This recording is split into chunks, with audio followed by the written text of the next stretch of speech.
Hello friends, welcome back to our channel. Anand Ambani Radhika মার্চেন্টের pre wedding সেরিমনিতে আরাধ্যা বচ্চনের লুকের এই অগাধ পরিবর্তন প্রত্যেকটা মানুষের কাছে চলে এলো। তাকে লাগছিল তার মায়ের থেকেও সুন্দরী। তার মাকে টক্কর দেবার জন্য আরাধ্যা বচ্চন প্রস্তুত হয়ে গেছেন। আরাধ্যাকে লাগছিল খুব সুন্দর।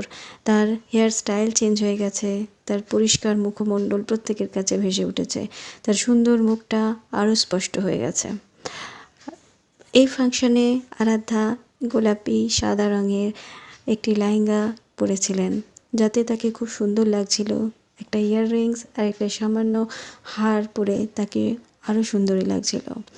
জামনগর থেকে মুম্বাই এয়ারপোর্টে পর্যন্ত তাকে দেখা গেল এই একই ড্রেসে। দারুণ লাগছিল আরাধ্যাকে। হঠাৎই যেন তার রূপের মধ্যে পরিবর্তন এলো। 12 বছরের আরাধ্যা আজ যেন অনেক বড় হয়ে গেছেন। কয়েক দিনের তফাতে তাকে খুব সুন্দর লাগছে।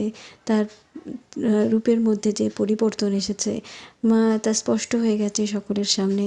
তার মায়ের থেকেও সে সুন্দরী হয়ে যাবে একদিন, এটাই সবার কাছে কাম্য। ঐশ্বরিয়া আরাধ্যা দুজনকেই খুব সুন্দর লাগছিল। একই সঙ্গে একই রকমভাবে দুজনে সেজেছিলেন। আরাধ্যার হেয়ার স্টাইলটা আগের থেকে অনেক পরিবর্তন করা হয়েছে, যার ফলে তাকে আরও সুন্দরী লাগছিল। বয়সের থেকে বড়ই লাগছিল, দেখতে খুব ভালো লাগছিল। এই নতুন রূপ আরাধ্যার প্রত্যেকটা মানুষ খুব এনজয় করেছেন। ভিডিওটা ভালো লাগলে একটা সাবস্ক্রাইব করে দেবেন। ততক্ষণের জন্য টাটা।